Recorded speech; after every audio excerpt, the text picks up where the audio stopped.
You ready? Okay. This is the last Bezrat Hashem until next year.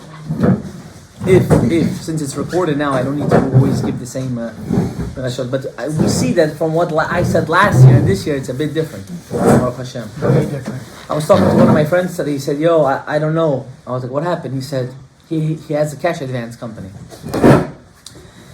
He's like, "I think we just made it." I was like, "What are you talking about?" He's like, "I think we just made it from all the retardation of the generation." I was like, "You have to elaborate." He said, "I don't know. These youngsters these days, they're crazy. There's no drive, no motivation. What's going on?" And I was like, "This is just the generation." Why am I telling you this? Because unless a person's not going to motivate himself for anything, you're never going to succeed in anything. Never in your life. You'll be the same cab driver. You'll have all these dreams that you could have succeeded, but you never have success. Why? Because you never took action. We're in the generation of illusion. We like to dream. We like to see something on social media and we're dreaming that we're there. Habibi, what are you doing? You're ruining yourself. I was telling you before how vital and important my Rebbe, my 9th grade Rebbe, he had this guy that he always used to invite for Shabbat to his house. And one day my Rebbe asked him, "What do you do?" He said, "I write a column in the newspaper. Some Jewish newspaper. What do you write about?" "I write about Shalom Bait. How a couple are supposed to live without, should be a nice family." So they were talking, and the rabbi said, "I never saw your wife. You're always in my house. Where's your wife?"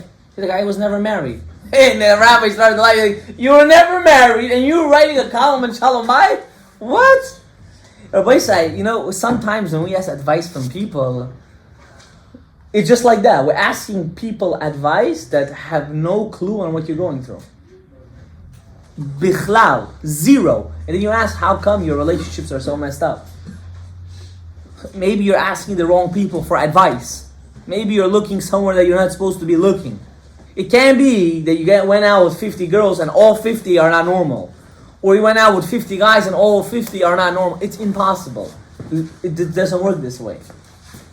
This is just the hachana, an introduction, how sometimes people can be so clueless and they say things that they shouldn't be saying and they get the wrong advice, and whatever you hear, your brain is more advanced than a computer. Whatever you hear or see will stay in you forever. It's a forever download, and that always will bother you and give you a problem in your future. You'll always think about it. What if? That's why people that have dreams, they should pursue it. Why? Because you're always going to ask yourself, what if? And you're going to cause yourself a sense of depression. I could have been something else. So pursue it, and as you pursue it, you realize it doesn't cost to dream. It doesn't cost to dream. But you have to act on it, right?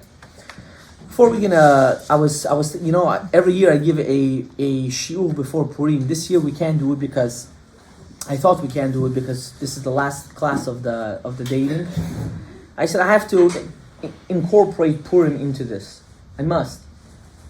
And this is where I'm going to answer your question that you asked me, and we'll get into detail.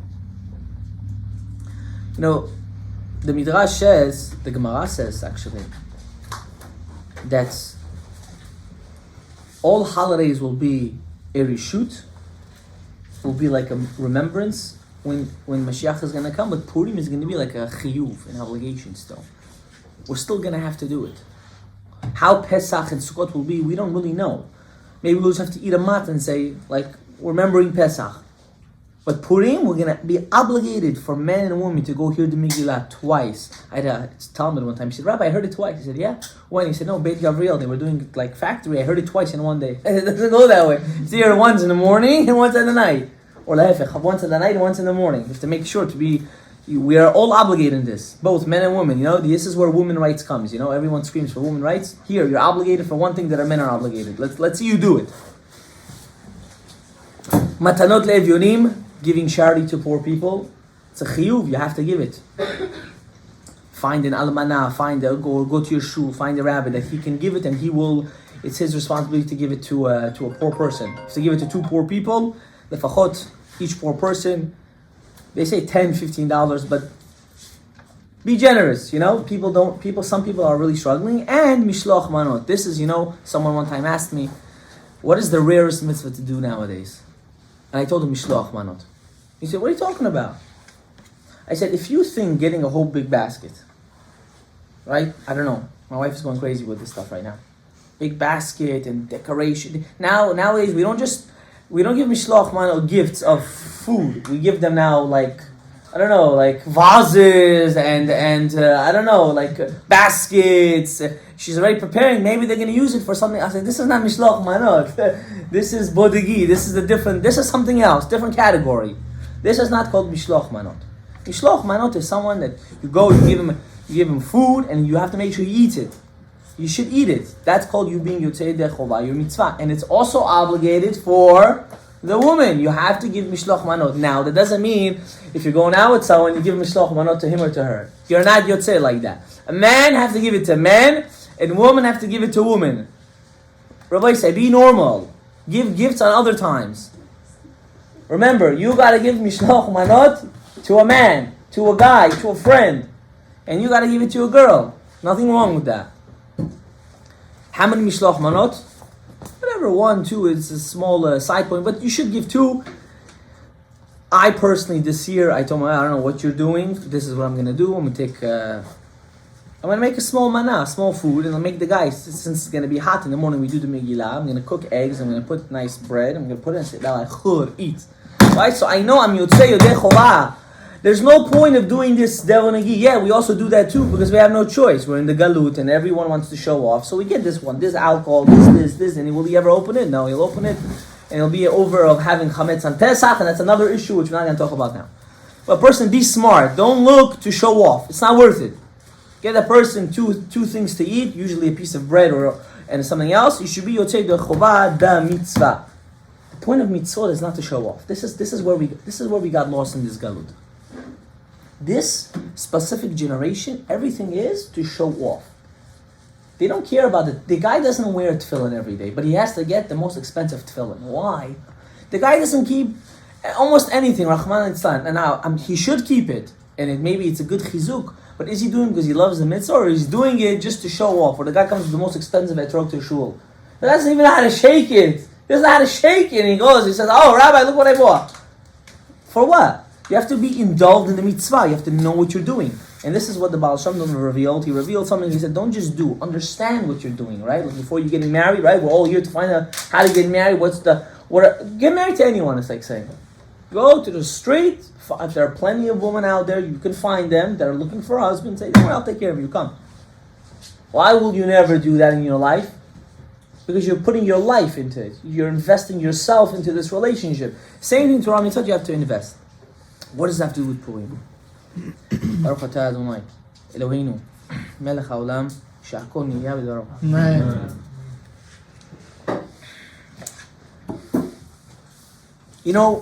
Our whole avodah, our whole work, our personal work in our life is the story of Purim.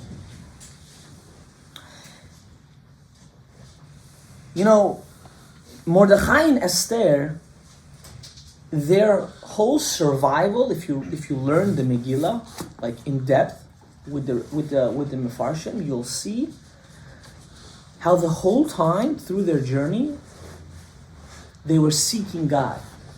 They were looking for HaKadosh Baruch Hu.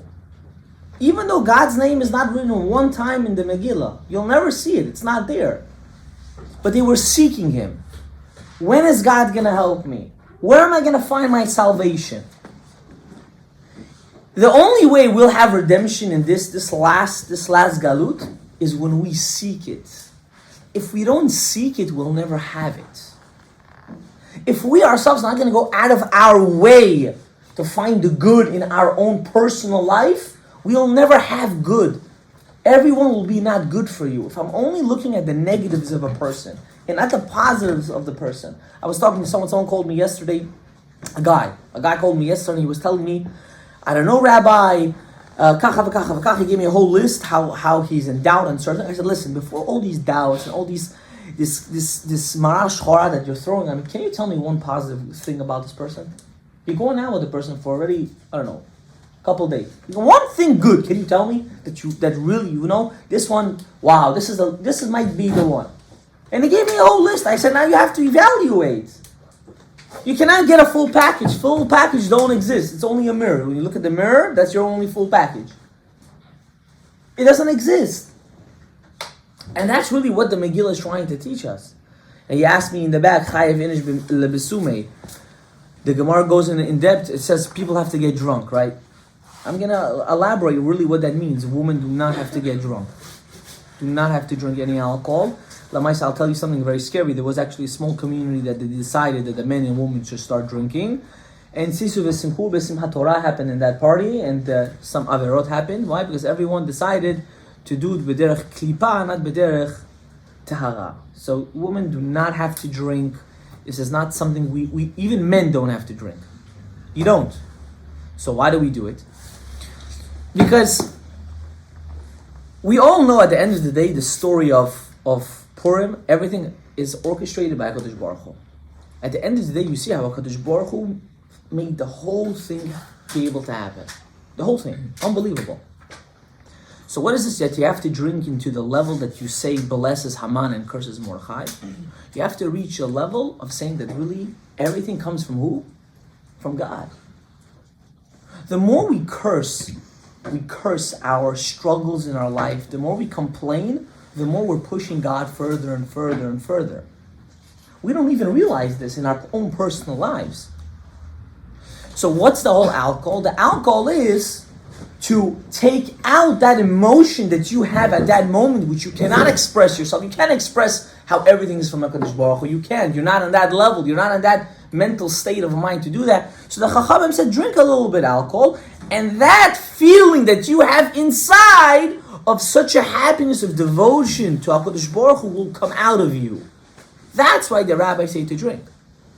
And I spent my younger years when I was in high school in houses of major Talmidei Chachamim, major. And I saw how they drank.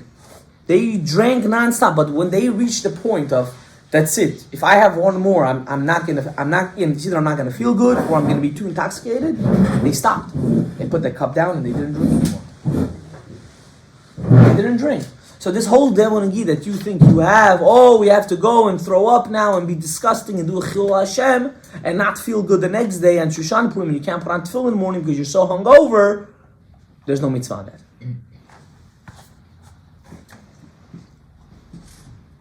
I understand that, but I guess this is a question towards the authors of the Gemara. Why would they say chayav inish lebesume? It should say yachol inish lebesume. You're able to do it. No, because it's potential. Why say you must do it? It's a very cut and dry Gemara. They don't give room for correct, because when you're talking about intoxication, when a person gets drunk, there is no. Are you a drinker? Do you drink often? No, I do not. Okay, so take it from someone that I don't drink always, but Shabbatot, Chagim, I'm a bit older than you, and I have these things occasionally, right? When a person drinks alcohol, there is no right or left. You're just going one way. At that point, you're in a bubble. You're in a bubble. That's why the Rambam says if anything happens on Purim, you're not chayav. We'll talk about that maybe a different time. That's not the point of the shiur. But when you drink alcohol, you have to reach that point of simcha. To reach the point of drinking is to reach the point of simcha. And the only simcha you'll ever get in your life is to understand everything comes from who? From Hashem. If when you start to justify on your own all your cheshbonot, why your life is A, B, C, and D, and you'll bring all your life, and you say, why I have such trauma with this, and why is my life messed up with this, what are you actually doing? You're taking out simcha out of the picture. Simcha is one of the hardest midot, one of the hardest characteristic traits to always be living by. And the only way a person can live by simcha, now simcha doesn't mean I'm happy, that's not simcha. That has nothing to do with simcha. An emotion is a feeling. How you express that feeling can be broken down into many different ways. Many different ways. That's why people that reach a very high spiritual level, you'll speak to them and tell them your feelings, and a lot of them won't even feel a sense of. I've seen it. They don't have any emotions to your question. They understand your pain. They know what you're going through, but they reach such a level of, this is what Hashem wants from you. You're coming to me to fix what? To put a band-aid on your problem? You have to go head first with the issue, with the situation that you have. And that's what Purim really is. Because the only way you'll reach that simcha is when you realize that you can express yourself in that way. And unfortunately we can't, because we're not there yet. And that's why we drink the alcohol. But a person should not get intoxicated to the point that he starts doing stupidity. I redecorated a lot of bathrooms in many yeshivot. I'm telling you, it's not a good thing. It's not a good thing. I can give you numbers of friends, they'll tell you it just comes out to be a chil Hashem at the end of the day. Doing things that are not normal. And that's not the point of Purim. The point of Purim is to have a Seudah, not at the night, in the morning. To have a Seudah in the morning. Okay. How do we put this into Shidduchim? Someone asked me a beautiful question. Unfortunately, Rahman al-Itzlan, but this happens, and everything that Hashem does, He does for a reason. There are people that unfortunately get married and due to different circumstances, they separate. They get divorced. What is the approach of dating someone that's divorced? It's not so far-fetched. Don't think because you're young, that opportunity will not come your way. And don't look down on it, and don't look positive on it. It's something that could happen. It's something we don't want to happen, but it could happen. Correct? How do you approach such a thing? You have to understand something. As we spoke in the earlier shiurim, that a person, before he starts going out, he has to understand that everyone has a package. Every single human being on this planet has a package. When you go out, you have to come to a conclusion that the package I have is not, in a way, and I'll explain to you what I mean, is not going to affect, maybe we should, you can bring the chairs over here. You can bring the chairs over here.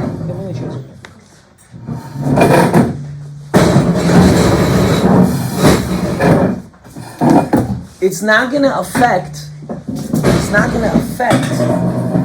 how I'm going to relate to this situation. Your trauma that you had, even if you weren't divorced, right? Even if you were not. Everyone has some sort of trauma that they went through in their life. You have to be ready that traumatic state that you went through, you worked on it, you got help for it, and now you can move on to have a healthy relationship. When you start going out, right, and you bring a package to the relationship and then you dump it on someone else's head, that's not fair. It's really not fair. It's not fair for the guy, and it's not fair for the girl. It's partially not fair. Because he's trying to get to know you, and now he has to, instead of getting to know you or get to know him, you're becoming his therapist. And that's not right. You shouldn't be someone's therapist, especially in the beginning of your dating life. Yes, there are certain things when you get married, you express yourselves in a certain way, and you guys have to help each other fix and grow. But that shouldn't happen initially. If that person tells you, and you know this because you have to do certain researches, right? That person went through help. That's why I suggest, after certain incidences, I do suggest people that before they go out, they should really speak to a madrich or madricha, a rabbi or someone, or in your case, someone that's very close to you, to give you that sense of confidence that you are ready. You're not doing it just to run away from something. A lot of people, especially youngs, they get married because they want to run away. They want to run away with certain responsibilities that they have in the house. Our boys say that responsibilities is going to be the same thing, but even worse. Now you have to take care of a guy that acts like a baby. Or you have to take care of a woman that whines all day. You have to come to that conclusion. It's going to happen. Nothing to be scared about. This is the reality of life. You need to go through that struggle process in order for you to get molded properly together.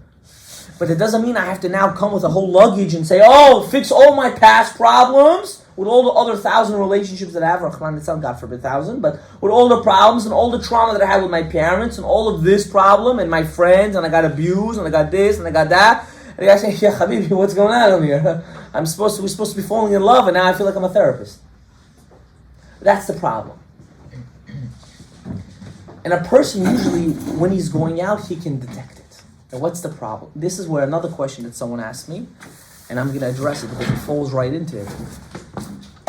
Sometimes people feel responsible or a need then to stay in that relationship. And that's the biggest issue. The biggest issue is when you start to justify that I'm such a righteous person. Look how much I'm helping them.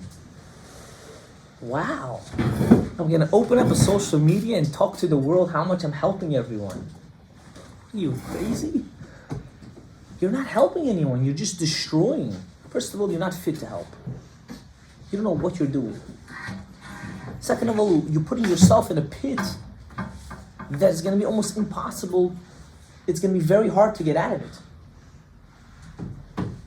Do not stay in a relationship with anybody, if you don't feel confident about that person. The guy can be, Habibi, he walks on the street, it's like this, the sun is walking. So much shine coming out of him. It could be the girl, forget about it, ya Habibi. She cracks everyone's neck when she walks. Everybody's.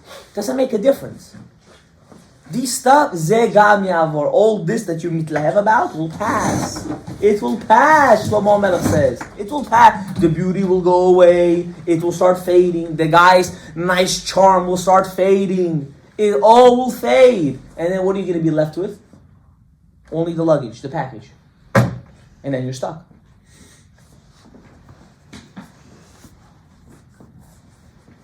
So when I'm telling you this not out of my own experience, but from people that I've helped and I've seen my father help and my brother, my Rebbeim. Do not think for a second that it's going to be easy. Now, someone asked another question that I'm going to also address.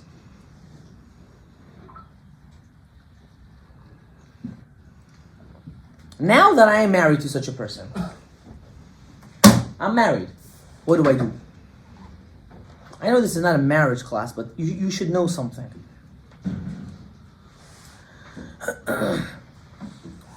Yalkut Man Loez says, the Midrash says this, I think also the Gemara, I have to just find the source, that when a couple gets divorced, it's like the Mizbeach in the Beit HaMikdash is crying. It's crying. The Mizbeach. We have to understand something. Complications in relationships will always be there. Always. You cannot run away from it. You cannot. It's impossible. What's the difference?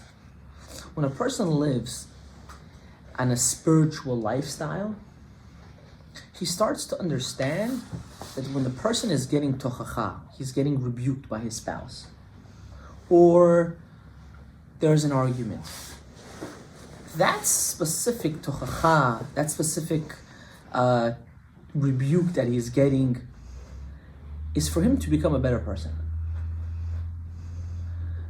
This is where the ego plays in every relationship. Who do you think you are? Woo! Look at you! Should I tell you all how much bad you have before pointing out all the stuff that I have? And usho karochi. If there's a crowd over there, take a popcorn, just watch them fight it out. That's not the point of a marriage. The point of a marriage is not to show who has the most issues. The point is, okay, I heard, I have to work on myself. And yeah, I'm working on myself to make myself a better person for her or for him. And while doing that, you're making yourself a better person. When you do that, when you work on yourself in those levels, you become like, you are the Superman of the world. Because when a person can take the rebuke, can take it, like when you're in school, right? There are a couple teachers, right? There's the teacher that everyone hates. There's the teacher that everyone loves. And there's the teacher that you hate and love. You're not sure. You're not sure. Your marriage is going to be that teacher that you're not sure about, if you hate them or you love them. Because in one way, you need them because you're married. In another way, they're always bothering you. So what do? Do I love them or do I hate them? And the answer is whatever you decide. If you decide to hate them, you will hate them forever. If you decide to love that person, forever you will love that person.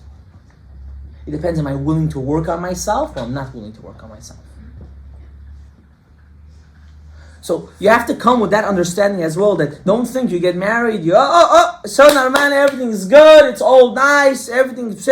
No, ya habibi. No, it's not like that. Wake up. We're not in Hollywood. Wake up. Wake up. Bavaksha, I'm begging you. I don't need phone calls after people get married like I had yesterday. Also, oh, my kids got married, they're married for a year, they want to get divorced. Wow. First of all, why are you calling me? I don't like this stuff. This stuff bothers me. It hurts me inside. Whatever the case is. But why do people get to that realization? Maybe because they're sick of everything. They don't want to work on them. Midot. And that's what happened with Esther Malka. Esther Malka goes to Mordechai and says, I'm not going to Achashverosh. I'm not going to him. And Mordechai says, you have to go invite him to the Suda Mishteh, the meal that I prepared with you, Haman, and the Achashverosh. You have to go. He said, I'm not going. You not understand, Mordechai? If I'm going to go there, I'm going to die. What was she saying? She said, I'm going to be not allowed to you, Mordechai. I'm married to you. Anytime he ever wanted me, he used to call me. I never out of my own will went to him. You're telling me to do something, I'm going to be asur for you. I cannot live with you then. And Mordechai said, don't think about this right now. You right now have to save the Jewish people. Go to Achashverosh. Go. Sometimes we put our emotions of sensitivity of our past will not allow us to do the right judgment for the person that we're going out with. She's too skinny, she's too tall, she's too like this, the nose is like that, the face is like that, the body's like this, look at her boots, she came like this. Who cares, ya habibi? You're judging on things that are really irrelevant. They're irrelevant. This stuff is all gonna disappear once you get married. All of it. You have to look, the midot are there. The characteristic traits, where's the derech eretz there? You have to look, if the guy treats you nice, he treats you well, he respects you as a human being, he doesn't bash you 24/7. These are the things you have to look. There are plenty of normal men and women out there. Plenty. Do not say there are no normal women. Do not say it. Do not say there are no normal men. Don't say it. It's not true. There are plenty. It's funny. All the ones that say they're not normal like this, they're all struggling. They're looking in the wrong areas. That's the problem. All of you guys are looking by the Ashkenazim and they're looking by this. Instead of looking in your own, there are plenty of normal people out there. Plenty. Why can't you find them? You're looking in the wrong place, maybe. I had another question I want to address.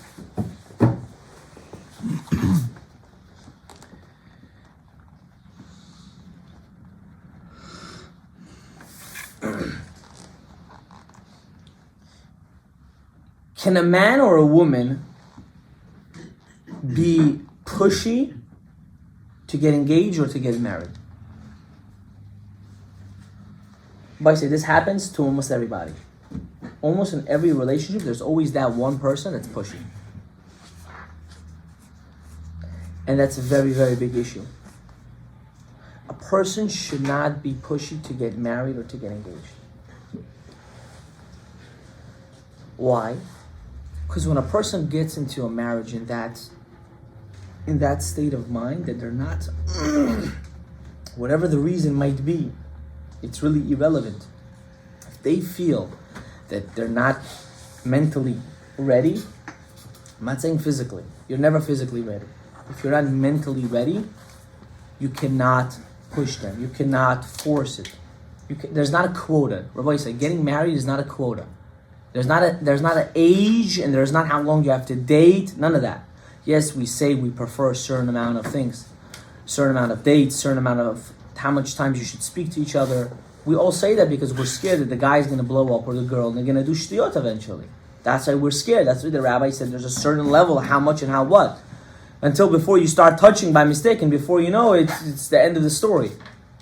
It's the end of the story. We want to prevent that. But if a person is not mentally or physically, mostly mentally stable, do not force it. Do not force it. You need advice how to make the other person mentally stable? Speak to someone. If you knew how powerful your tongue is, if you just fathomed it for a second, you can do anything you want. Just you guys don't know how to speak. That's the problem. You do not know how to speak. It's unbelievable. And the power that a woman has, oh my, Hashem Yishmor Yirachem. The power a woman has is unbelievable. Men will do anything. They will do anything if they really like that person. Anything in the world. Do not devalue or do not underestimate your own kochot. Do not. That's the problem. You underestimate yourself and you end up being like a frying pan. Not here and not there. You're not sure what to do. And that's why you need a madrich. You need someone to guide you. It's not bad to ask for advice. Asking for advice is a good thing. It's something that's needed and it's necessary. You must do it. If you're stuck, you have to ask for advice. Doesn't make you a weaker person. Doesn't make you someone that can't handle your own situation. Lahefech, it shows how strong you are. I remember when I was finishing my hasmachtot for shchita, the rabbi said, listen, no two animals are alike. If you ever have a question, ask. Call another posek and ask him. You have to understand that. Every situation is different. The advice that your Rebbe told your friend works for your friend. That does not necessarily work for you. You have to understand that. That's why when people share their relationships, is the biggest chirum in the world. First of all, it's none of your business. It's none of your business. How they're going out, how they're feeling, how they interact. It's none of your friends' business either. It's none of their business. Why should you tell them? I do believe in Ayin Hara. I'm a very big believer in that. I believe it. First of all, you're causing yourself Ayin Hara. Second of all, you're gonna get advice based on her own feelings towards you, not on how she actually feels towards you or how the guy feels towards you. And that messes up everything. Because you had a lack of communication between you and your madrich or madricha, or between the couple itself. You're making assumptions. People do that all the time. They make assumptions in a shidduch and they break it off. And when they call the shatchan, they say, oh, I broke it off because she's like, no. Why didn't you ask? I would have explained to you what happened. I would have clarified the whole situation for you, and now you feel like an idiot. And your ego doesn't allow you to call back and say sorry because you're a man. So you just lost on a good girl. Why? Because you have ego. Okay, that's already on you. That's already on you. Remember that getting married to the right spouse, you'll have the best life. Marriage is the best thing on planet Earth if you get married to the right person. But if you get married to the wrong person, you'll have the worst life. And what does that actually mean? If you don't work on yourself. Boy, so you have to work on yourself. If you read Kohelet, the last verse of Shlomo Melech, you should read it. When I first time read it, I didn't read it by purpose. I went to an Ashkenaz shul, and they read these kind of weird things sometimes. So they open up a whole Megillah of Kohelet, and I'm over there, and I said, let me look at let me see really what's going on. Shlomo Melech, I want you to imagine this guy's life. King. He was the most respected and loved king in the whole Jewish history. He had thousands of horses. We're talking about thousands of cars, Bunagid. Like, everyone gets excited from these nice fancy cars. He had thousands of horses. Thousands. And he's not allowed to, but he got it anyways. He had 1,000 wives, Rabbi Sa. You can't get one. The guy had 1,000. I don't know how he did it. Ashrav, man. I don't know. But he did it. He had all the money you can imagine. He had slaves. He had maidservants. He had everything in his life. He had kids. He had a great legacy. He had no wars in his lifetime. He was really living a life. You know what he writes at the end of his book? One of the last books that we have of his? סוף דבר הכל נשמע את האלוהים יראה וניסה תשמור. Everything that I have in my life, at the end of the day, all I want is to be connected to you, Hashem. I had everything. Everything! And at the end, it didn't satisfy me as much as how much I really want to get to know you. We're running for ta'avot that do not give you a everlasting satisfaction. They give you a satisfaction, don't get me wrong, but they don't give you that everlasting satisfaction. To reach that everlasting satisfaction, you need to get married. And when you get married, that's when clash. What's that clash? That clash is for you to become that better person. When you become that better person, that's the only way you can serve HaKadosh Baruch Hu properly. And then your life is not just gold. It's beyond gold. It's the best thing in the world. Even though you have struggles, and God forbid you'll be poor, and God forbid you don't have parnasai, and God forbid you don't have kids, you'll still have the best life. Why? Because your relationship with your wife is excellent, which makes such an effect that your relationship with the HaKadosh Baruch Hu is beyond excellent. And that's what we're missing about getting married. To have physical intimacy, you can have that with anybody. It's very easy in the 21st century. Very easy. That's not the point why we get married. We get married for one reason and one reason only, to become closer to HaKadosh Baruch Hu. And we need a wife to do it, and they need a husband to do it. What's the proof to this? In a normal relationship, who wants to have kids? The woman. The men, yeah, they want a boy because they want to have ego, but they don't really want kids. They don't want kids. It's another headache for them, and they don't want. The woman wants kids, right? She always say, I want more kids, more than the man. Why HaKadosh Baruch Hu gave them that urge and need that they should want the kids and not the men? They had no mitzvah having kids. HaKadosh Baruch Hu knew as follows. He said, men, they're obligated to get married. They're obligated. They need to get married. They need to have kids. They need to start a family. Women are not obligated. Imagine I give the emotions of the obligation to the men. What's going to be with the woman? What's going to be? Nothing. They're not going to want to procreate. They're going to, whatever, I'm chilling. So HaKadosh Baruch Hu had to put this teva in the women that they should want to get married. For what? That's how you see it. Only God can create this world. It's unbelievable. He made such a puzzle. He made it that they shouldn't have the obligation because they have such a desire for it. So when you ask yourself, am I doing this shidduch for the right reason, or am I doing it just because I want another thing on the scoreboard? I got the hottest girl on town, that's my wife. Then you're getting married for the wrong reasons, my friend. Because you're going to live that year that you have to get to know each other, and you're going to go through struggles. You'll live that same year for the rest of your life with her. Because you're not willing to work on each other. And you'll see that relationship, of that love-hate relationship, for the rest of your life. And then you'll imagine, wow, my parents had such a relationship. This is what marriage is, right? Marriage is a love-hate, fight and scream, and then love again, and fight and scream, and then love again. That's not marriage. That's abuse. I'm telling you it's abuse. Because when you experience a perfect marriage, ya habibi, when you look back at those people that have that relationship, you're like, disgusting. Disgusting. It's a pure contradiction. 1 second ago they wanted to kill each other. 5 minutes later they're like nothing ever happened.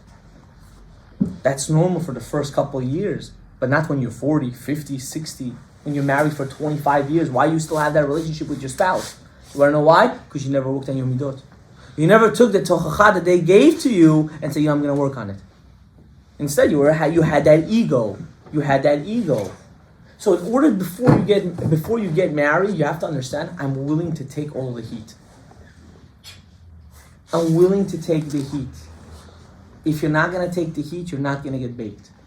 You're going to be a raw piece of bread. You don't want that. Oh, Rabbi, I want a submissive wife. What does that mean? You want her to go like that and she's already, oh yes, I came for you, what do you need? What is for you? Even Hollywood doesn't have that. Where's the cheshbon? Where's the cheshbon? You know how you're going to get such a person? I'll tell you how you're going to get such a person. When you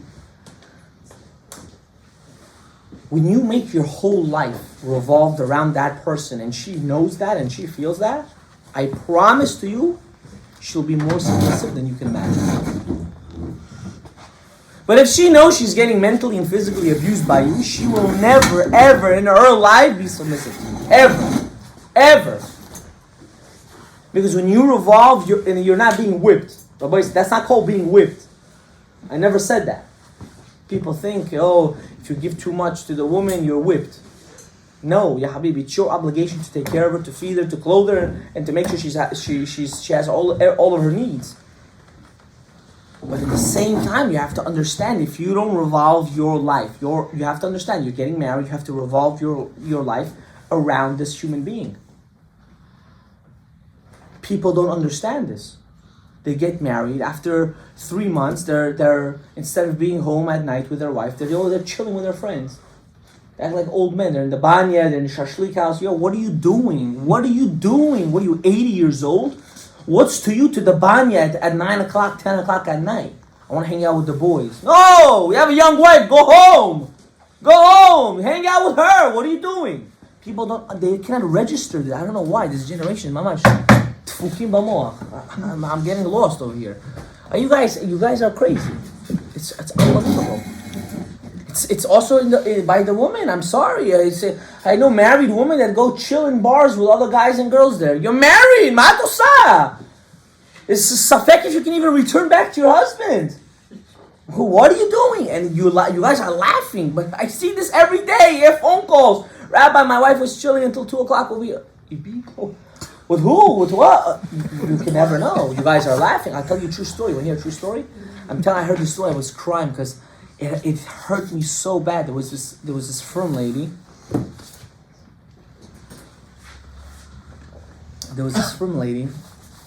And she worked in a very big corporate. She had a very big corporate position, which is very good. Kol hakavod la.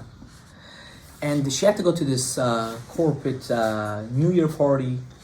So she went, one champagne glass, she was in Bukhara and she didn't take it hardcore. So champagne made them drunk here, champagne over there, champagne over here. I remember the only time I got married, my wife comes to the house and my father, not right away, of course, couple months, my father said, okay, let's make a lachaim. And he pours the lachaim and he asked my wife, do you drink? Like, I don't know, in our house, the women don't drink. At least my mother doesn't drink. And she's like, yeah, I'll take a shot. I was like, whoa. He looks at me, he's like, you got a good what, man? And I was like, be careful, this is different breed. And it's just a different signal, right? So you get, my wife's gonna kill me, she's watching this after. So she goes to the party, she drinks 1, 2, 3. She wakes up the next day and she looks right beside her and she sees one of her co-workers. Ya habibi. If you're laughing, she was a lady with 5 kids. Her husband's a major Talmid Chacham and she doesn't know. She went to Beit Din. She said, I was drunk. I don't even know. I don't know what happened. I have all my clothes on. Everything is the same. The Beit Din said, you're safek. You can't go back to your husband. Wow.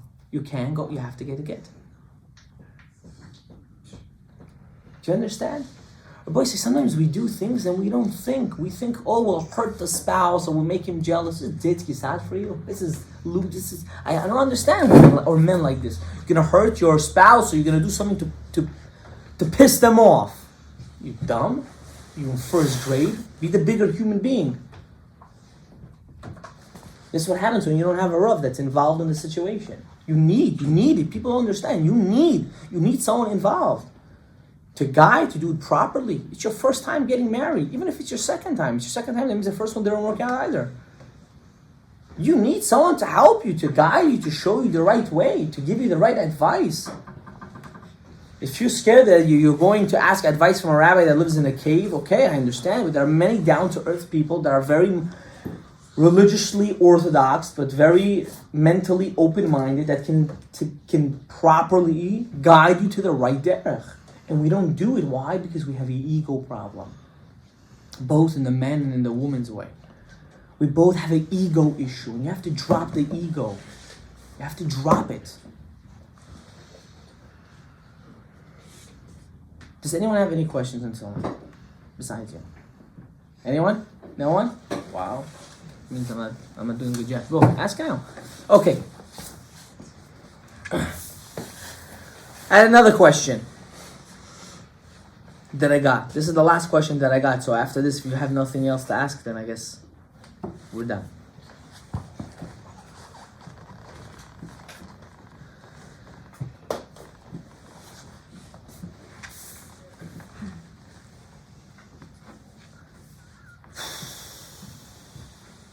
You have to ask it. You have to ask it.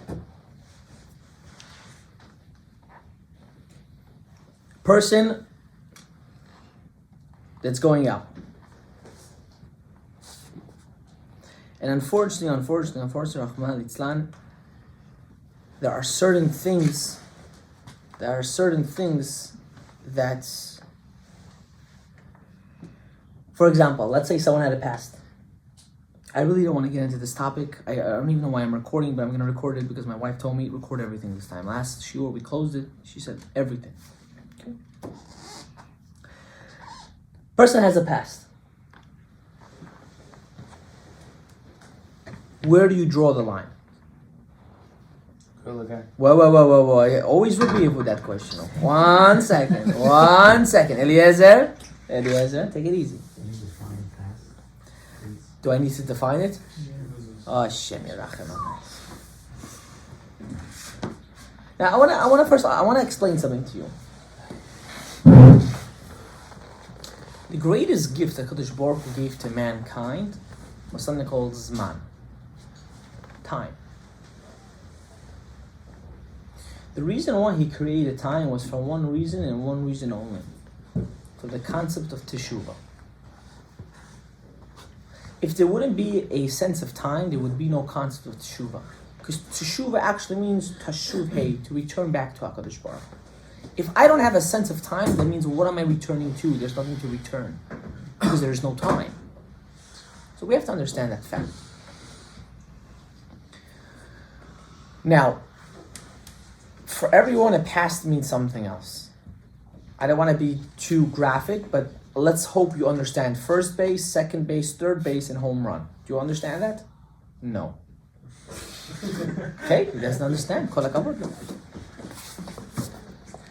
Just making my job worse, but I'm just letting you know. But it's okay. We have to talk about it because a lot of people have these questions, but no one asks it because everyone's too embarrassed until they're so into the relationship and they fall in love and they get married and they don't realize that this thing is killing them inside.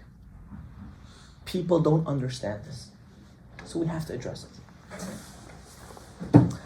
First of all, we have to understand that a Kohen is separate than everybody else. Not a Levi, but a Kohen. A Kohen has to marry a Betula. Yes, I'm trying to speak in those words in Hebrew so it should be more tzanua. But yes. A Kohen has to marry a Betula. That's what the halacha says. I didn't create it. HaKadosh Baruch Hu said so. That's number one. Number two.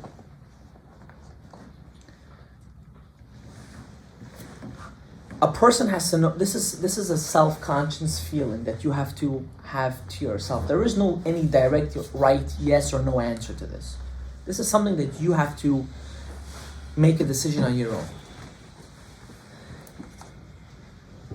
What level of zima, I'm going to call it, of not proper action, if it's touching, if it's kissing, if it's We get it. physical intimacy to its own different levels, are you willing to be ma'avir or you're not willing to be ma'avir? Ma'avir means to let it go and to forgive, not even to forgive. I shouldn't say forgive because I'll tell you why. That person's history has nothing to do with you. Absolutely nothing. If the person was a boged, they did it purposely when you're dating to get on your nerves, then you just realize what kind of human being that person is. That's something else. But if this is before the going out, and the person you see has a self-change, and so on and so forth, some people don't mind at all. There are like that. There are people like that. I'm telling you, I've met couple like that, people like that. Everyone has to have his own madriga of love. But let me tell you something. You got to be realistic. You have to be realistic. And I'm going to explain to you what I mean.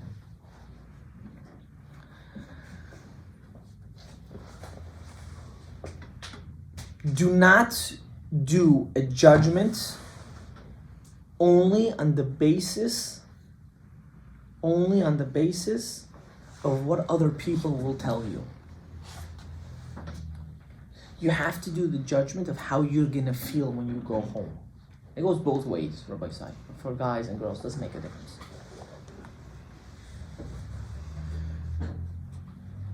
And if you do know or you do find out and you do get married, don't even dare bring up that topic. Don't even dare. Because when you got married, I know what you're going to ask me, and we'll talk about that after. I read your mind. Because when you got married, you knew about it. You knew about it. To use someone's past as a mechanism of trauma or make a fight out of it, that's so petty and so stupid, it's beyond logical. It's petty. It's mamash dit kisad, you didn't grow up yet. Understood? Now if someone says, Ya Habibi, 0. No, I want mamash, she comes out of her mother's stomach and they give it to me like this right away. Like that. She's still dirty with the thing, with the placenta. I want it like that. Okay, that's on you. Good for you. But I want you to understand something. You have to be a person that lives up to that standard as well. Do not think for a second. I guess I'm not busting your bubble. I'm not saying you're not gonna get halavai shikulam yikablu whatever they're looking for. But people, as it says in Torah, as the Ben Ish Chai says, the majority of our life we're fixing up the avirot we did in our youth. The majority of the life that we live, we're fixing the mistakes we did in our youth. Whatever it may be, it's irrelevant. A person has to understand he has to be comfortable with the situation. Why? Because if if you have to convince yourself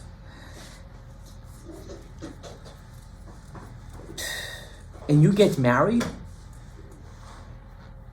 you're gonna most probably have a very miserable life because of this. Most probably. What do you mean convince yourself? Don't worry, it's gonna be okay. Don't worry. No. When you have to say "don't worry" 1,000 times to convince yourself, and you're not actually okay with it, you have to be okay with it. You're getting married to this person. You know certain things. You have to be okay with it. This is what it is. That person has a past, and I'm 100% agreeing to the situation. That's why a lot of at least a lot of madrichim that I dealt with, this concept of speaking about intimacy, even when you're married, is a very petty thing. You have to understand, living physically with a human being is the most holiest thing that you can imagine. That it's the most holiest thing in the world. When you start to take all the schmutz and garbage that you've seen or you heard from the outside and bring it in to your holies of holies, that's when all the problems start in people's lives. We're not gymnastics over here. We're not in a movie over here. You're living with a normal human being. Treat that human being properly. People are living in a fantasy land. Do not have that machshava. That person is your queen. You better treat her like a queen. He's your king, and you better treat him that way. When you come with all the schmutz into your relationship, that's when all the balagan happens. And what kind of balagan? Start to open up about your past and certain experiences, and that's detrimental. People don't understand. They dig their own grave. That's what happens. If you do tshuva on this concept, it's done. It's X'd out of your life forever. You don't speak about it, you don't talk about it, you don't associate with it, it's done. But if every time you're gonna remind yourself of it and start this is why I say, when a man says, this is my opinion, especially for a man that says, oh, what does it make a difference? I'm a man, no problem. Nope. Yes, it is a problem. You want to know why?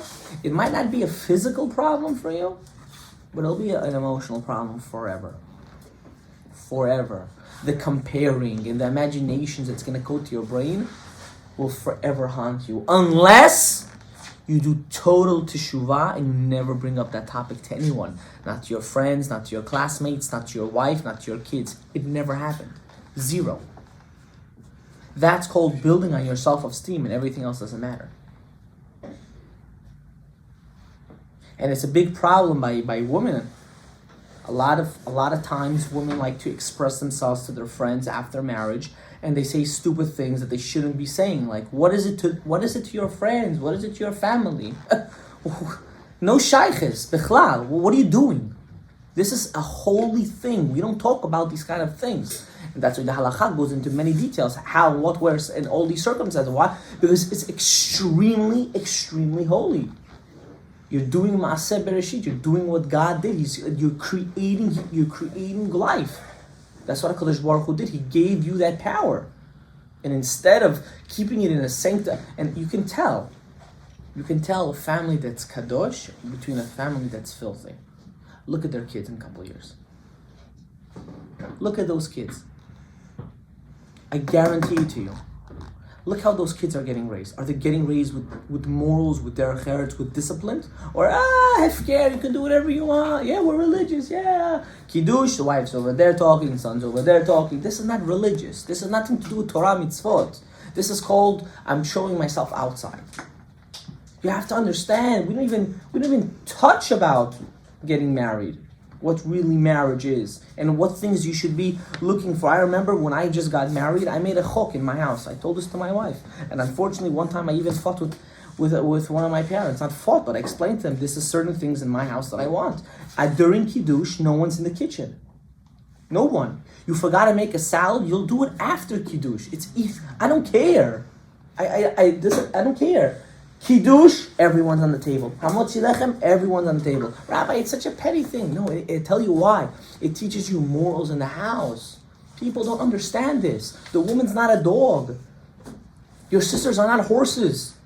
They don't need to be in the kitchen 24/7 and you eat like Seudat of Mordechai, but in this case, you're Achashverosh eating and everyone's serving you. It doesn't go this way. Derech eretz, morals. They're also human. They also want to feel appreciated. And if we don't train ourselves now to think this way, you think you're going to think this way when you get married?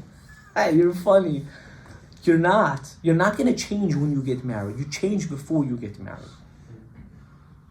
Don't forget that. I'm going to keep Torah mitzvot after I get married. No, you're not. You're not. You're lying to yourself. And if you are, you'll do it on a condition. You'll do it because he wants me or because she wants me. That's the biggest downfall. You're not doing it because you really want to connect. You want to have a good life. You want to have good kids with normal manners. This is kids nowadays. This is crazy. You call them kids like little behemoths walking around. Come on. It's sad. I feel scared. Growing up my kids in this generation, I'm so scared. It's like no morals. They'll see their grandparents say, bye, and they walk away. Yo, this is your grandparents. Kavod. And you might look at it like, that's such a joke, who cares? No, you're going to have kids one day. You're going to have kids, and your kid, when he comes home from school, how do you want him to? You want him to greet you? Hi, mommy, how are you? How was your day? Or, oh, where's the food at? Oh, where's the food? I'm hungry. You made something? You what? Smack that kid once across his face. Manners. Derech eretz. Discipline. You know when that all starts? Right now, right before you get married. It starts right now. It starts when you build your relationship with your wife. You come down to these realizations of how you want to structure your life for your kids and family. You need to do it. These are priorities. You don't see it as a priority because right now you're infatuated with all the physicality of the marriage. You're forgetting that that's not really so important. What's more important is the emotional part of your marriage, because that's what's going to continue your life. Physicality can always be tweaked. Always be tweaked. Inside, emotionally, mentally, cannot, unless you really work and are ready to work on yourself. And that's what a marriage really is. So you're going to ask me a question that I don't want to address, but I'm going to address it. Let's say you find out after you get married. I didn't want to address it, but I already knew he was going to ask me. I know people. No, I know Eliezer. I think I know. People are laughing. Hi, if you just really knew him. I also know all that too. Right? After you get married, you find out stuff that, big issue. It's such a big issue, I have no answer to it. There's such a big issue on that halachically even. There's a tshuva from Rav Ovadia, I think it's from Rav Ovadia, don't quote me. Are they still considered married or not? What? I'm not gonna get into it. There's a very big halachic issue. It's called a mekach ta'ut. You can look it up. Called mekach ta'ut. It's as they say a something that wasn't discussed on the contract. When you buy a building. It goes both ways, first of all. I want you to know that too. It goes both ways. Don't feel suddenly some holy guys over here, right? It goes both ways. Rabbi, you previously said like a long time ago that what happens in your past should stay in the past. You shouldn't bring it forward. So why? Correct. Would I'm not talking about you bringing it up. Let's say the person gets married. Everything dandy, nice, good, and suddenly he finds out, ya habibi, that person, both man or woman, doesn't make a difference. Used to, wow, ya, he has the black book, as they call it, or she has the black book, and it wasn't with one or two. It was yo, half of my. It's hurtful for both. For a woman too, it's also very hurtful. You guys don't understand. But I want to know. You're saying that it's in that way. Meaning black book wise, you should say, as opposed to other things, or it's everything?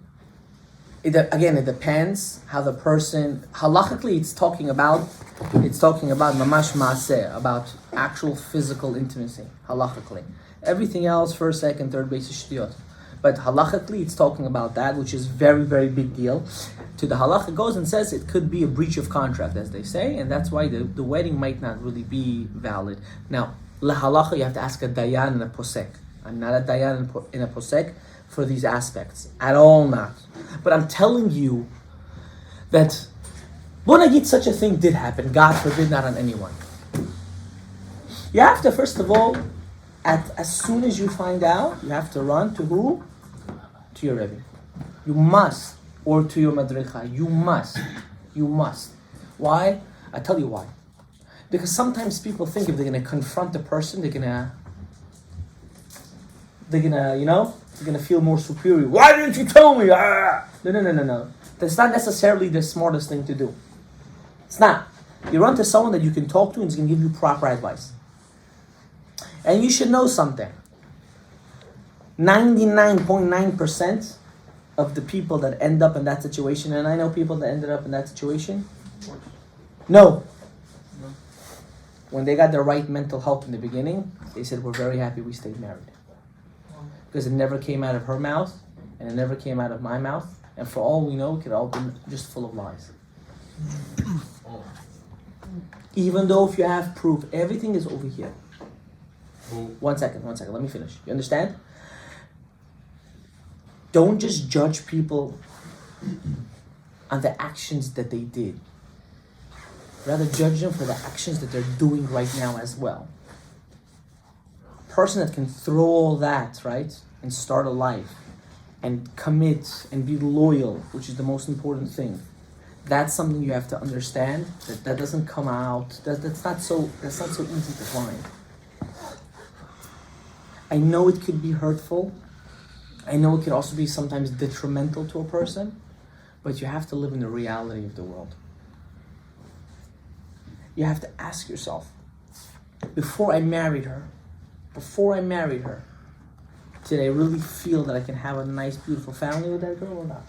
And you're going to say yes, because you married her. And now you have to make the right judgment. For that, you need to go to a madrich or madricha.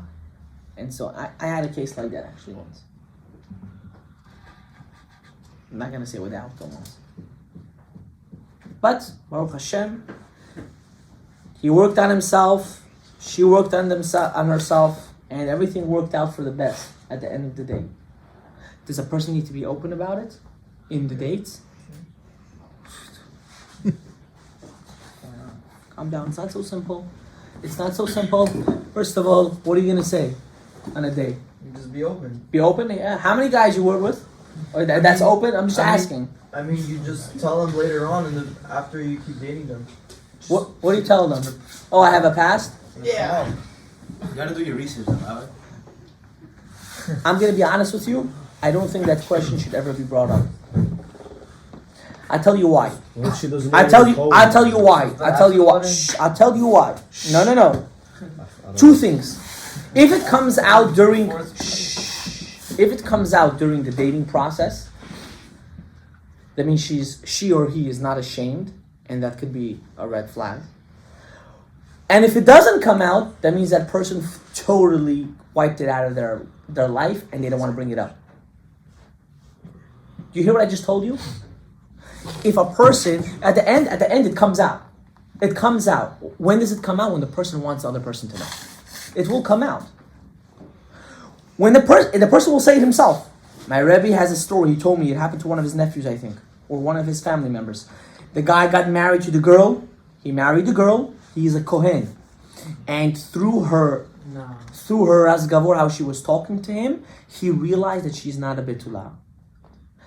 He called right away. He got to the hotel room. He went to the restroom. He called, I think, his Rebbe or his father. He told him the situation. The Rebbe said, do not be with her. You're a Kohen, first of all. It has nothing to do with emotions. It has to do with you being a Kohen. They brought it. They had the Sheva Brachot. Everything went okay. He didn't live. The second after the Sheva Brachot, because he didn't want to embarrass her, he gave her a get. And they departed. They departed very quietly, very, 1, 2, 3. Have a good day. Wow. You understand? So there are ways at the end it comes out somehow. It comes out. But you know when it comes out? When the person didn't press the delete button in their brain. When you press that delete button, for example, think of a memory that happened to you, I don't know, when you were in 6th or 7th grade. Think of it, that you never told anyone. Why didn't you tell them? It's irrelevant. Who cares about it? I don't care about it. Who cares? No one cares about it, so why should I bring it up? But if you're going to start bringing things up, that's an issue. That's an issue. If you find out on your own, you have to know how to properly approach the situation, and don't think you're Superman and you're just going to bluntly say, oh, I found out or I heard, like most men that are dumb and they don't know how to speak and they don't have a filter and they think it's going to be smart of them to confront without for 1 second thinking she has emotions and she's going through certain things. Who are you to open your mouth like a garbage can? And before you know it, you might have just ruined it for yourself, because she could have was probably the best wife in the world. So you have to always consult with somebody. You have to. It's a positive thing. It's not a negative thing. Rabbi said. Any other questions? How about from the woman? No questions? Oh, serious. No? Rabbi, I'm only getting questions from the men. Okay, go. I have a question, but let's say you get married and then you find out about their past, because like everyone in the Jewish community, you know how they talk. No. Stop.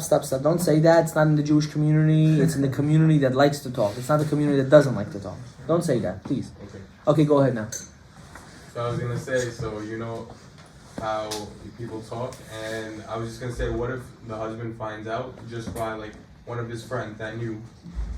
I answered that question. It doesn't make a difference how you found out. It depends how you accept it, how you take it.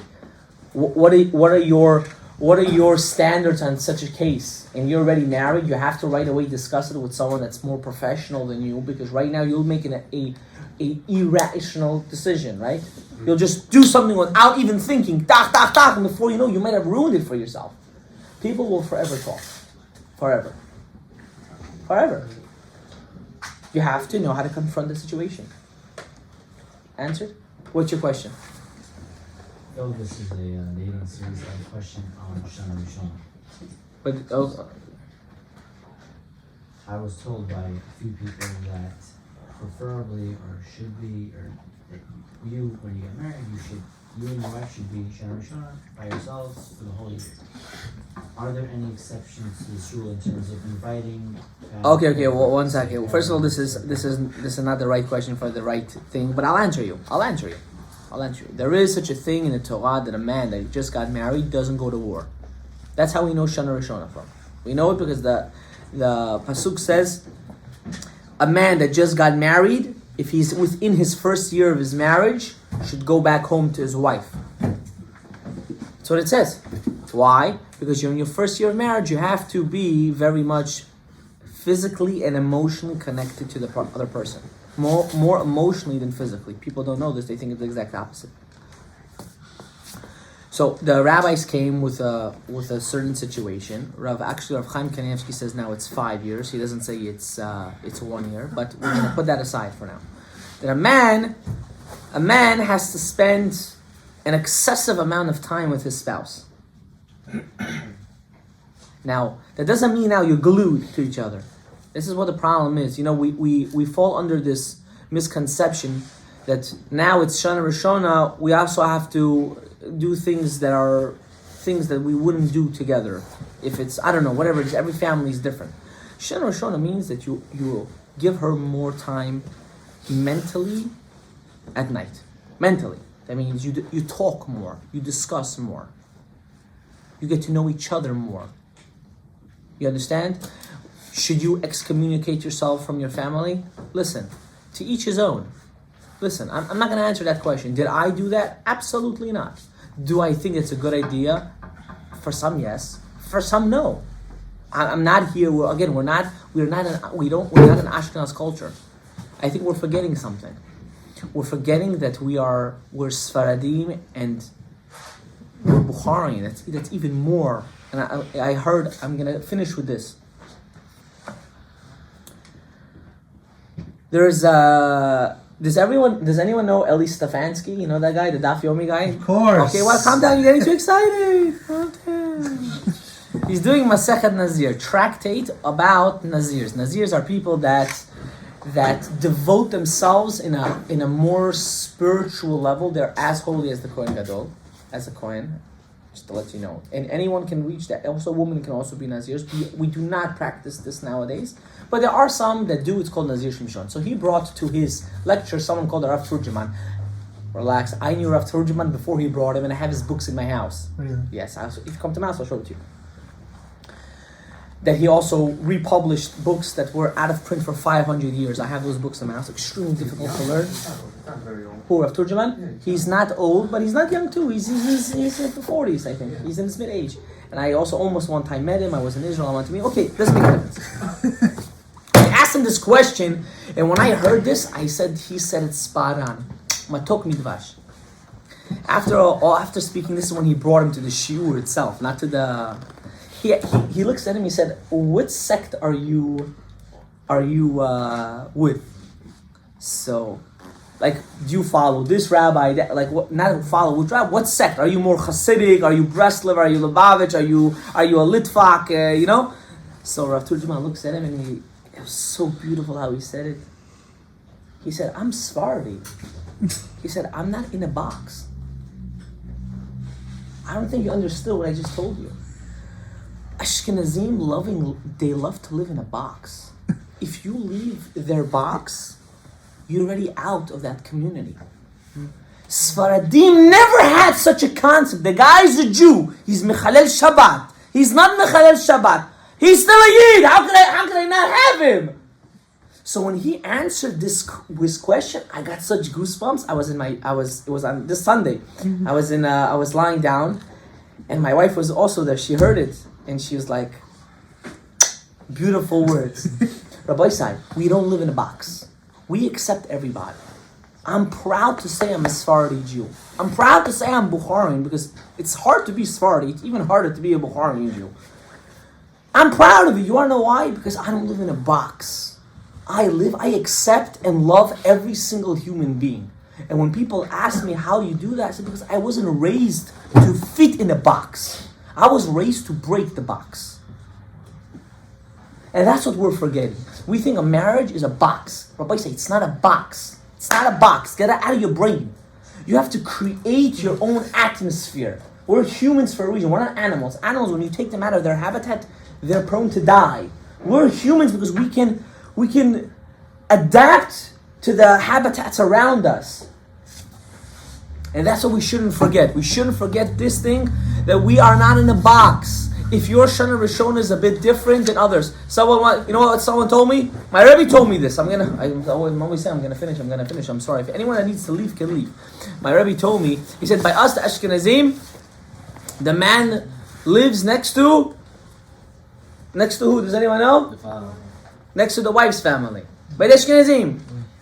And I looked at him and I was like, Anthony Paijod now, we the exact opposite. We live closer to the father's side, not to the. And he was giving me whole pshat, Yaakov Avinu, blah blah blah blah blah. I said Yaakov Avinu lived with Lavan because he had no choice. Are you telling me that all Ashkenaz father-in-laws are Lavan? And he started laughing. He made that face, and I said, I'm sorry, but the minhag. You can look at the Ben Ish Chai, you can look at the Kaf HaChaim, you can look at all the Sephardi rabbis. The minhag was to live closer to the father's side. I know we live in a different society. I'm not telling you that this should be pursued or any. I'm not saying that. I'm just telling you that when people live in a box, they're not open-minded. You have to understand this. Someone told me, another question, someone told me, he's not here, but he's going to listen to this. Shem Yishmo, when I heard this, I wanted to go in the phone and, I don't know. Newlywed married. The girl said, I'm not ever going to your side of the family. Ya habibi. Ma et metumtemet bamoach. Ma et chola. Are you crazy? First of all, who talks like that? Who talks like that? You have a problem with a certain family member? Tiyeh chachama, be smart. Play the game. Put the smile on. You never know. This is going to be your family for the rest of your life. You like it. You don't like it. Too bad. Too bad. Tiyeh chachama. Go to the family's house. Interact. Maybe get a communication. What's with this hate? Right away, hate. What hate? You don't know the family. Okay, they gave you a hard time before you got married. So what? It happened. Wouldn't you give a hard time to the future people that are going to marry your kids? No. I think you'll give them a bit of a hard time finding information about them, making sure that your kids don't fall in the wrong hands. And for you, it's a problem, right? Well, why are we holding hate in our heart?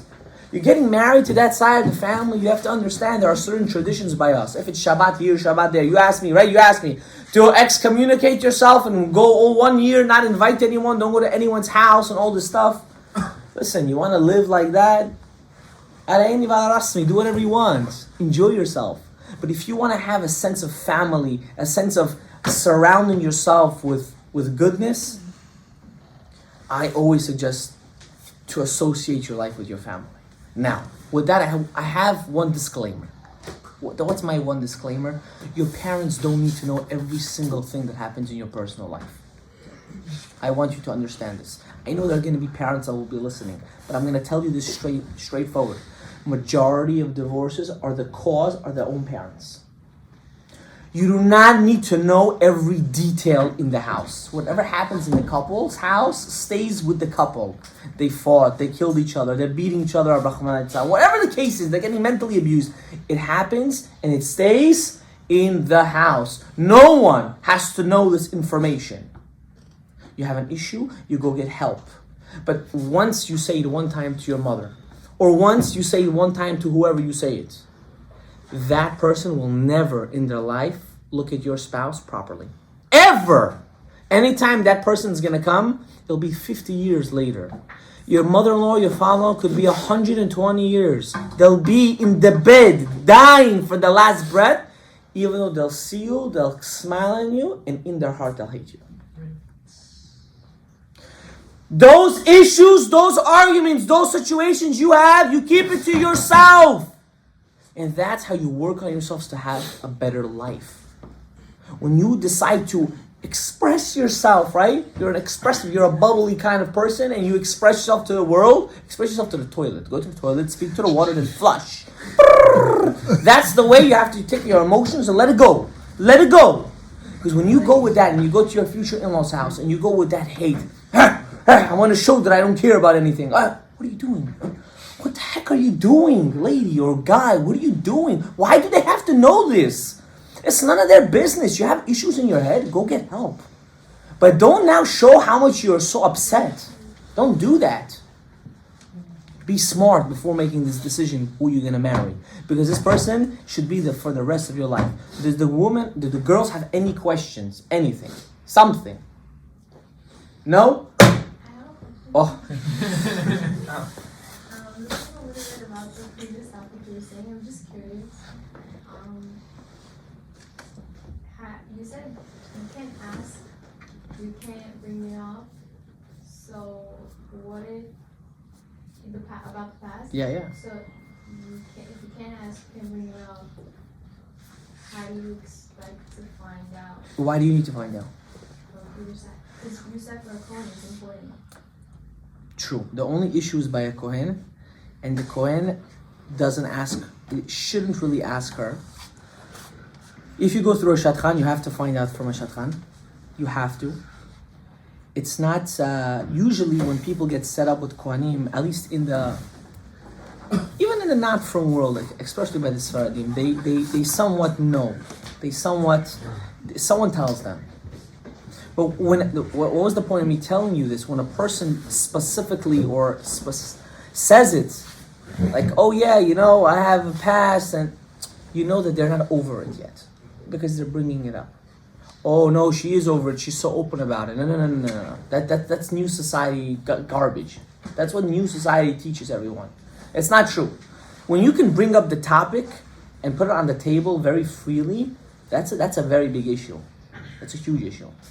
That means the person's still thinking about it. And you know this with people that are on drugs. A person that's fully done with drugs doesn't mention it, doesn't think about it, he's done with it. But when a person is going through this detox phase, but he still talks about it, you know he's still craving it. There's an issue there. He's not really over it. He still wants it. Take this from a guy or girl that had going on a long relationship and they broke up. Even the girl or the guy is going out and they broke up 5 years ago and she's going out with different guys, but she still talks about it, there's a problem there. It's a cycle, and I studied it because I went to school for it and I spoke to my Rebbeim about it. It's not just I'm making hamtzaot. I'm not here teaching you things that wasn't ever invented. These are things that are mamash true to its core. If you're not a Kohen, if you're a Kohenet, it makes a difference on you for another thing, but you're not. I don't think you're a Kohenet. It's just totally different. For a Kohenet, the punishment is more major because you're kadosh. You come from a holy. You're a holy human being. That's what it is. But other than that, don't try to find out. It's just gonna hurt you. I'm telling you, it's just gonna hurt you. And if you do find out, get the proper help and figure out if that's something that you want or not. But understand one thing, people do change. Change is there. Change happens. Especially in this generation. In the past generations, they didn't have this issue because they had two sects. They had the people that were all crazy, and crazies married crazy, and then the other ones that were traditional and holy, that the holies married the holies. Nowadays, everything's mebulbal. We're a big children bowl. Everyone is within each other, right? Which also has its own beauty. And we have to understand that, unfortunately, if people do certain mistakes, and I know people that did mistakes, and it wasn't their fault. They were convinced and they were manipulated, and at the end they did certain things and they regret it for the rest of their life, and they do regret it. And you're going to judge the person for that. How can we do that? You know how many girls get manipulated by men? It's disgusting. And I'm telling you, if you have daughters, ya habibi, you don't know what's coming your way. And I have students that say to me, Rabbi, bless me, I should only have boys. Bless me. I said, why? I want you to have daughters. I want you to not feel chas shalom. I want you just to think for 1 second, God forbid, that she shouldn't do it. All Jewish girls should be tzedkaniyot and tahor. But God forbid in your brain to think, where's my daughter right now? So you should feel how another father once felt, and you didn't care.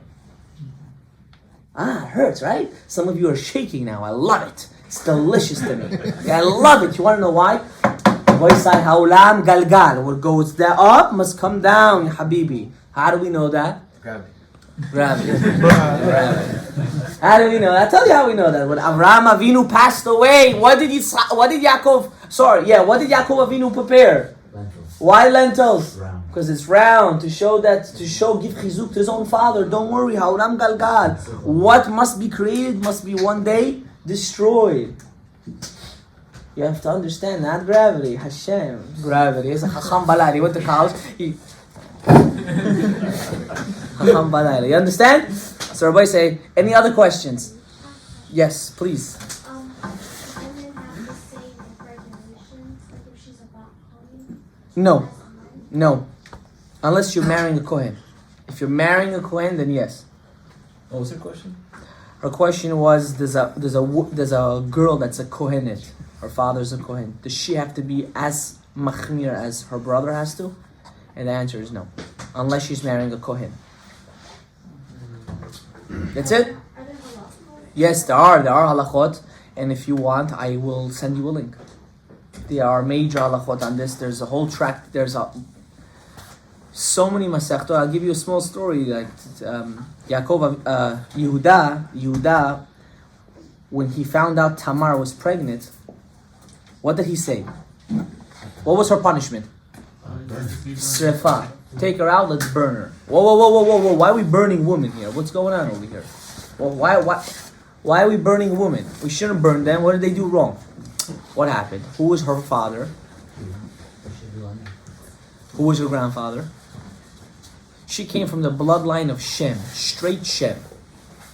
Shem was called Kohen at that time. He was considered a Kohen.